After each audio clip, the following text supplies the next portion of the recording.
Salutations everybody, Dreamforge here, back with another build guide for Battle Brothers. This one is actually pretty cool. I mean, all my guides are very cool, obviously. But this is very unique, kind of niche, and I feel he's a lot of fun. And he does something that a lot of other bros can't do. He breaks shield walls. He breaks enemies that are very tough. You miss 1,000,000 times because they're just standing there, having shield wall up and just wasting your time, but he will do something about this. I'm talking about the Zealot or the Fanatic. Well, the names came from using different armor sets. It just basically goes like this. You put him in front of that raider who is shield walling all the time, right? He's kind of like in the middle. You wanna put him into places where there's a lot of defenses, and because he's using a flail, he completely negates or ignores the shield and kill those enemies pretty fast. And then you can push through and continue. I would never have more than 2 of those, because flails are, they do damage, that's fine, but sure, there are other things that does way more damage, and they are specialists in breaking those shield walls, those defensive positions. I feel that a lot of people don't really utilize flails. They were buffed, they have a very bad reputation. Now I think this build here actually could shine in certain situations, like those ancient undead fights where those legionnaires, you just can't hit them, and this bro just goes in and swings once and that enemy is dead. You can even kill 2 enemies in 1 round if you stay correctly.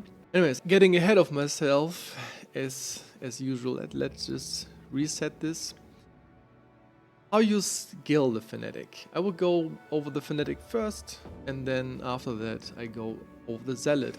There are 2 options how you level him or where you want to level him. This could be a Reckoner in the beginning, and then it turns out he rolls extremely well, right?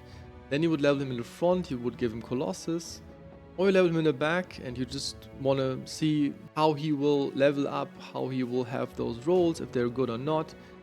This is a kinda precious bro. It's not like an absolute monster or something, but he will be having good stats in melee attack, melee defense, decent roll in fatigue, and in resolve.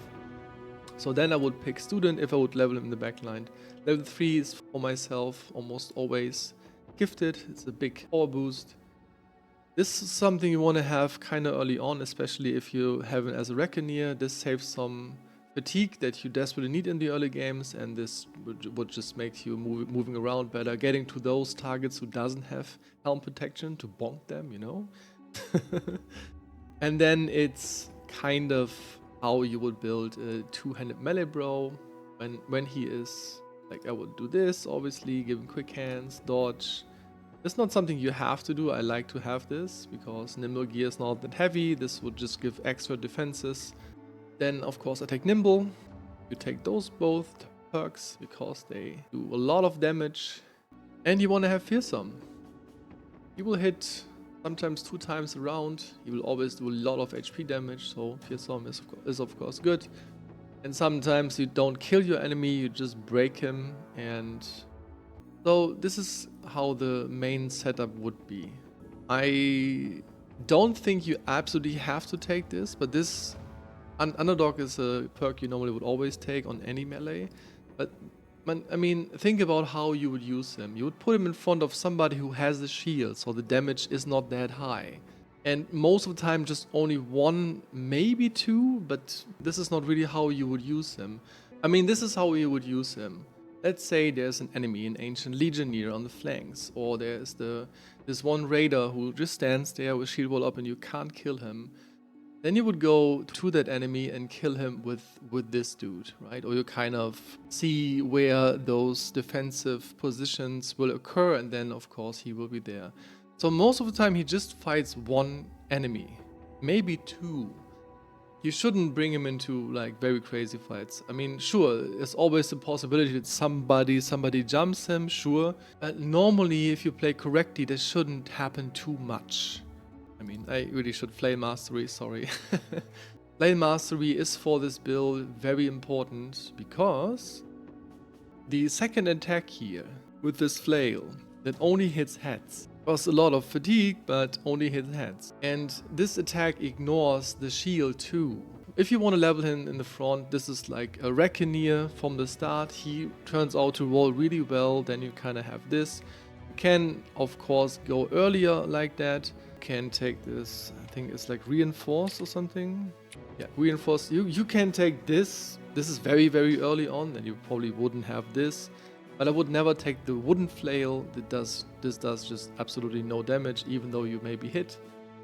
Or you level in the back. I would prefer that because, again, this is a kind of precious bow. You really want to protect him, and the back is, of course, a better place. But sometimes you need bros in the front. I mean, not everyone can go into the back. Nimble version, nimble gear, two-handed flail, one dagger to dagger down.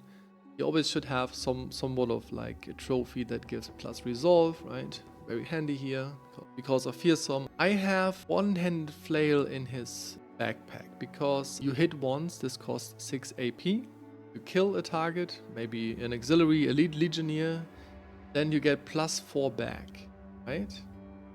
But then you don't have enough to move one tile and swing again, because very often you kill one target because you most of the time just in melee range with one target, and then the next target is one tile away. But then you can't really do this because if you move another tile would be 2, you would move in one tile then, or you want to move one tile, then you would swing with something again, but you can't because you don't have enough AP.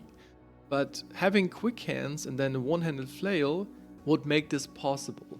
Sure, you don't have the damage of this, but trust me, if you hit somebody with this thing, that hurts regardless. And you can start killing somebody with the shield. Again, you swing, you kill a target, you can move one tile then, and then you switch to this, and then you just bonk somebody with that. Pretty cool, actually. This is the nimble version. I feel that the nimble version is slightly weaker. It's usable 100%, but I feel it's a bit weaker in my opinion because of defenses, you know.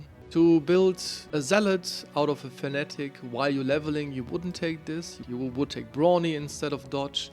Your armor is way too heavy. And then, of course, here you would switch Nimble into Battleforge.